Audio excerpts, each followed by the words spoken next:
What is up everyone, Movie Wayne back again with another video, and today is going to be my top 5 most disappointing movies of 2021. I've already done a top 5 most surprising, my top 10 movies of the year, and I'm going to be ranking every movie I've watched in the year as well, so look out for them videos. But today is my top 5 most disappointing. Now, I didn't necessarily hate every movie on this list or dislike them. I just maybe expected a little bit more, but there are some movies here that I didn't like as well, but I will explain more as I get to them. But I do have 2 honourable mentions here that didn't quite make the list. Now, one of them is Godzilla vs Kong. Now, I'm not a massive Godzilla fan or anything, but I watched Godzilla King of the Monsters and really enjoyed it, so I got a little bit hyped for Godzilla vs Kong, and it just didn't work for me. Godzilla talking to this young kid, the whole story side of this was, the human story side of this was terrible. A lot of people saying, oh yeah, it's just about the Godzilla vs Kong fight. Yeah, I get that, but if you're gonna do that, just make the whole movie about that. Don't put these human story moments in, because they didn't work at all, and it's half the movie. I couldn't get on board with this film. I didn't really enjoy it, to be honest. And the next one is Spiral, which Saw was going in a new direction here with Chris Rock, you know, on board writing this movie and starring in it, and this detective, and it kind of felt a little bit lackluster. I didn't dislike the movie that much. You know, it was okay, but yeah, a bit of a letdown. I wanted something new from Saw, something in a fresh direction, and ultimately it just kind of felt like another Saw movie to me. So yeah, and there is some Saw movies that are actually better than this, especially apart from the first 2. There's some later on that I actually found better than this. So they're my 2 honourable mentions, so let's just get into it. Number 5. Number 5 is definitely the best movie on this list, along with the honourable mentions, but I just thought this could have been so epic and so much more, especially with the cast and the director they had on board. And number 5 is Dune. Yes, now if you're not going to turn the video off, I'll explain why. Look, I did like a lot of this movie, but a lot of it really did just bore me as well. Now, the first hour of this film, I was really getting into it. I was really loving all this world explaining, what these characters were doing. It was working way better than the David Lynch movie for me, this first hour and stuff. And I was really getting into it. I thought the characters were great performances all around, from Timothée Chalamet and Oscar Isaac and stuff. But it was more to do with when the film went on, I was just like, oh, yeah, I'm kind of feeling the pacing here. This is dragging out now. Just long sequences that were doing nothing for me. I was getting lost in the movie, I'm not gonna lie. And now I appreciate this as a hard film to put on screen, and that's why they're gonna do it in 2 or 3 parts. So I appreciate Villeneuve, the way he's doing it. Now, I might watch part 2 and totally change my mind. I might go back to this and totally change my mind. It's definitely a film that requires a lot of rewatch, but I remember after it, my fiance just turned to me and said, what was all that about? And I kind of agreed with her. It's visually stunning, great performances, like I said. The movie looks amazing. It is one of the best looking movies of the year. But if you haven't got much story to go with and to keep you kind of entertained throughout, it doesn't really do much. I wanted to love it a lot more, because the whole cast and crew here is perfect. But there was just a lot missing for me in this film, I'm afraid.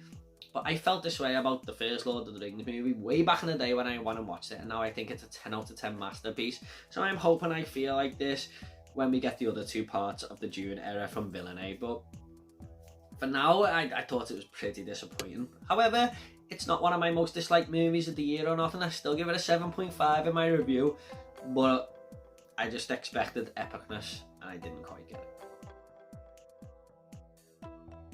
Number 4 is going to be Venom 2. Now, I'm one of these people who really liked the first movie. I know a lot of people don't like it at all, but I had a lot of fun with that film and I didn't see the hate whatsoever. But this one, I can't disagree with anyone who doesn't like this movie. The more I think about it, the more problems it has. What I liked about the first one is we followed Tom Hardy as Eddie Brock, And halfway through the film, this Venom character attaches himself to him, and it sort of changes the film up a little bit. And we see him interacting with Venom, who's trying to take over him as a whole and become this Cypriot and stuff. And it was just fun to watch. I thought it was a really funny movie, but here it happens from the start. And by the end of the film, I didn't want to hear Venom's voice ever again. It just grated on me so much, and the novelty wears off really quickly here, where it felt brand new in the middle of the first one. Here, it's just constant throughout. I don't think it was that funny. Seeing Tom Hardy walk around just stopping in the middle of the street because Venom wants to talk to him was just weird to see. The movie felt like an early 2000s superhero film instead of a brand new one that we get from what Marvel give us constantly on a daily basis.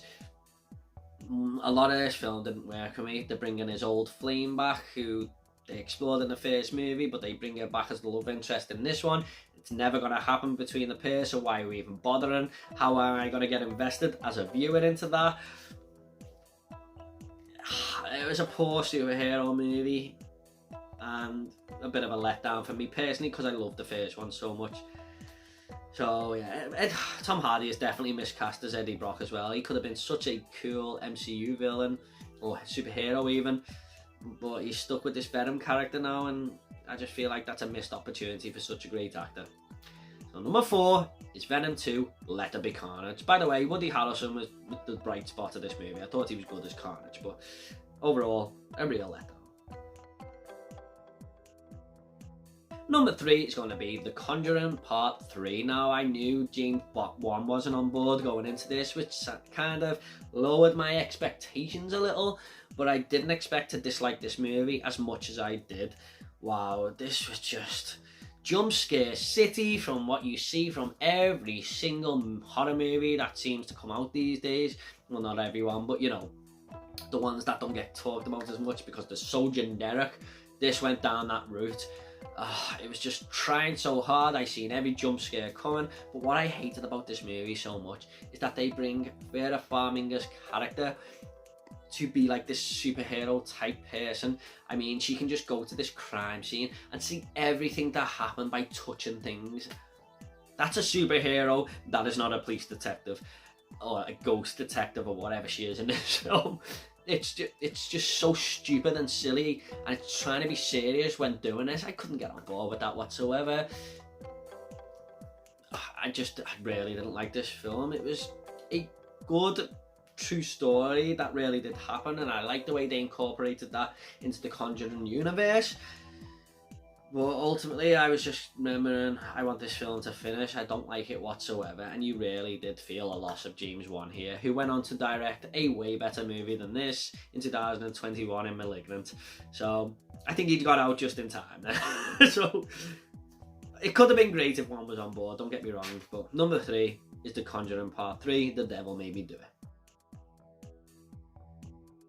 Number 2 is going to be The Matrix Resurrections. Now, admittedly, I weren't too hyped for this. I done a top 10 most anticipated movies in the summer for the rest of the year, and The Matrix was an honourable mention. But soon after that video, the trailer come out, and I honestly thought it was the best trailer I'd ever seen in my life. I was just blown away. I watched it so many times, at least 10 times. I was just couldn't get enough of it. Loved the music that they put in the trailer and everything. All the action looked kick-ass. I was just like, wow, I'm ready for The Matrix 4 here. And it suddenly became my most anticipated film for the rest of the year. But what a huge letdown. I mean, what the hell were they doing with this story? Lana Wachowski had a few good ideas here, but ultimately she had worse ones overall. The story was just a mess. Keanu Reeves didn't look like he wanted to be there. He kind of looked like he had John Wick 4 on his mind. He had the same haircut anyway. The action scenes were good. There wasn't as many as I'd like, but they were the best part of the movie, I thought. But the story is just a mess. It was everywhere, and I will be amazed if anyone goes into this film and gets it first time, because I was just totally lost halfway through. I know a lot of other people were, and maybe it will grow on me in future, but I highly doubt it. I really do. There was people in the cinema next to me falling asleep either side. I'm not even joking. Well, my fiance was one of them, and this guy at the end of the row was asleep nearly the whole way through the film. I heard him snoring. And I'm willing to bet that was because the story was just so boring and dull. And it does actually bring in a lot of the original story beats and tries to remake its own film while trying to have fun and poke at it with all its satire. And it weren't for me. I thought it was terrible, and it could have been so great going by that trailer. Oh, by the way, all the new side characters as well, they just done nothing for me at all. It was good to see Neo and Trinity back together, and some good action scenes, but that's about it. Number 2 is The Matrix Resurrections. Number 1, though, is going to be Halloween Kills. Now, this is more down to me hyping this movie up for myself so much. I just love horror. I love slasher films. I love Halloween, Nightmare on Elm Street, Child's Play and stuff. And I was just ready for another Michael Myers film, especially that it got delayed a whole year. It was meant to come out in 2020. Halloween 2018 though, I remember not loving it. So why I hyped myself up so much for this one, I do not know. It has grown on me on rewatch, the 2018 one. But I thought, there's a good chance here to, get some of the wrongs of that film right. And ultimately, this was just Michael Myers going around for the entire runtime, killing people. Now, that might sound like, what the hell else do you want from a Halloween film? And I agree, because that's what I thought I wanted.